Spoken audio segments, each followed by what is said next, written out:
today I want to show you a new and powerful application for education that is now available to you in your Google Suite. So to get to what we call Jamboard, I'm going to go into my waffle and I'm going to look through all of these applications for Jamboard, and it's probably going to be a little further down. There it is.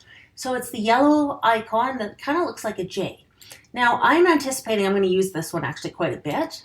So I'm going to just drag it up my listing of apps to be in the top number. You can totally control which ones are your most used ones from your waffle by just dragging them around. So we're going to come over to Jamboard by just clicking on it. And you'll see it looks like all of the other screens that we see in Google, whether we're looking at slides or we're looking at sheets. All I see in here is Jamboards that I have demonstrated.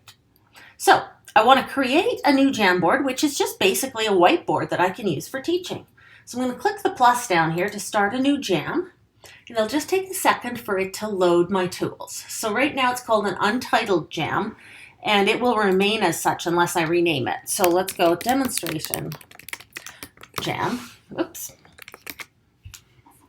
And now it's at least got a name. So now that it's loaded, we can see I can open a Jamboard from here if I've got another one that I want to reference. Up here is where I can add more frames, so much akin to the way we used to do things with whiteboards. We can add more sheets or more pages to the whiteboard. And we've got a pen tool here, and if I click on it, it's got that little arrow pointing it out. So there's a few different types of pens that I can use here. I can change the color. So we're going to change it to blue. And I can come over here and I can draw on the screen. So I could use this for teaching. If I was using a touch screen Chromebook right now, which obviously I'm not, I would have much better control in terms of the appearance of my writing. So if I was trying to teach some fraction stuff and reducing fractions, and if I were doing it on a Google Meet for some kids who maybe have been away or for whatever reason we are quarantined, whether it be just your classroom or a larger quarantine than that. This is built now right into Google Meet, so you can quickly pull up a whiteboard screen and you can teach your kids with the visuals as you're talking how to do whatever it is that you are trying to instruct them with. There's the eraser tool. In addition to that, we've got our undo buttons up here.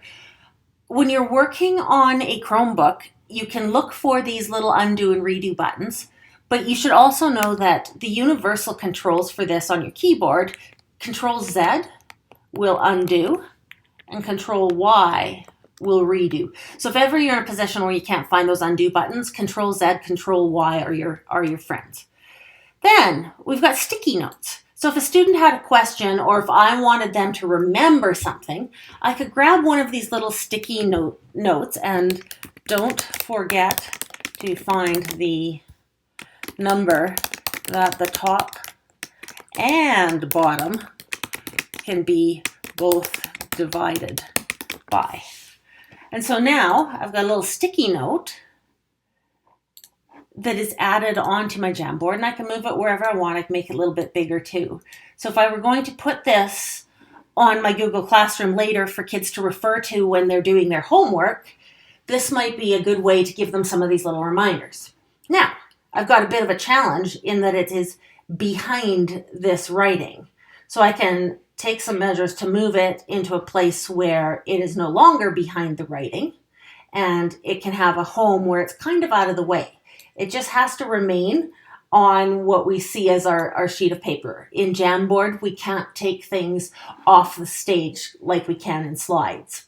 This one allows me to add an image. And so when I click on it, I have a few choices. I could upload it if I've got it in that little downloads file. Of course, I can go into my Google Drive and I can look for some images, or I can, if I've just added something into my drive, I can go to the recent content. Obviously, I'm doing some work with the evidence and investigation unit for grade 6 at the moment, as you see by my crime scene images. I can also go back here, and if I do a Google image search, so let's just continue with the forensic unit. And when I do an image search, it's going to bring up what is available to me on Google Images. and it has already filtered them for me to be images that I am allowed to use. So these are all royalty-free or open source images. So I'm going to grab this fingerprint and I'm going to bring it onto the screen. Now you'll notice with the ordering of images that the images always go behind the writing on Google Jamboard. And I do have the ability to control the order, but it does not bring the writing into play. If I drag this down here, it goes over top of that little sticky note. So I can control the order of the items, but the writing always goes on top. So if I want this to appear behind this, I'm going to click on the little kebab here. I'm going to go to order, and I'm going to send the fingerprint image to the back. So now when I drag it over here, it's going to go behind that little yellow sticky note. So I've got a fair number of controls in terms of how I lay things out on Jamboard. Now I'm going to draw some shapes using the tools contained down here. Now you'll note it's got another one of those little arrows that points to the right. And so I can click on that, right on that little arrow, and I get the flyout of different shapes I can draw. So we'll take the circle one, and as long as I drag diagonally, I'm going to get a fairly circular circle. If I want to make an oval, I'm going to drag it a little more either to the left or right, or a little more up and down to get an oval. So you just have to control it. The shift tool doesn't seem to work to constrain the proportions. In lots of programs, when you're drawing shapes, if you want the proportions to remain intact, holding down shift will allow for that to happen, which does not appear to be the case in Jamboard. So just control your drag manually. The next one we'll look at is the text box. And so if I click in, I can type on the screen. So if I were wanting to put some notes for kids, things like that, I could do it. I can make it bigger. I can grab the edge here and I can drag it out to make it all on one line, and I can move it around as I see fit.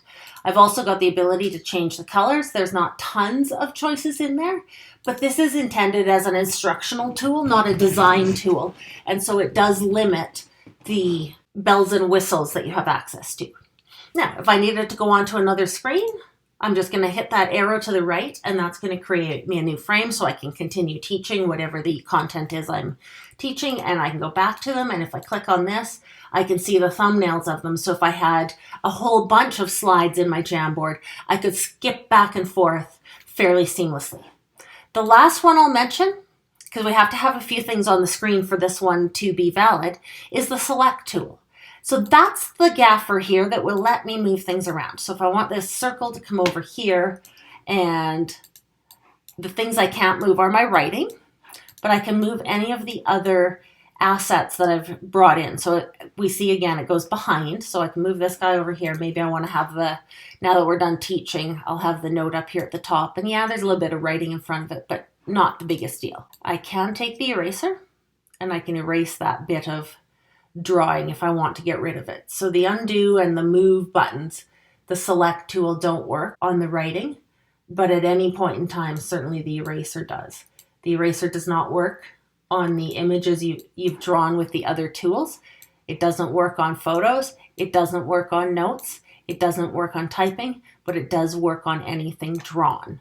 So I'm hoping that Jamboard proves itself to be a useful and viable tool for you, both in your classroom and should we have to make any sort of a return to online teaching, this little tool might be pretty valuable to you. So we just have one question left. Where do I find this later if I need to put it on my Google Classroom or give it to a student? Just like everything else in Google, it's going in your Google Drive. And that's the beauty of this. Certainly there are other online whiteboard applications, but the beauty with Jamboard is that it goes right into your Drive. So if I go over here to Google Drive, I'm just going to go to Recent because that's the last thing I did in Google Drive. And there it is, right at the top of my recent folders, Demonstration Jam.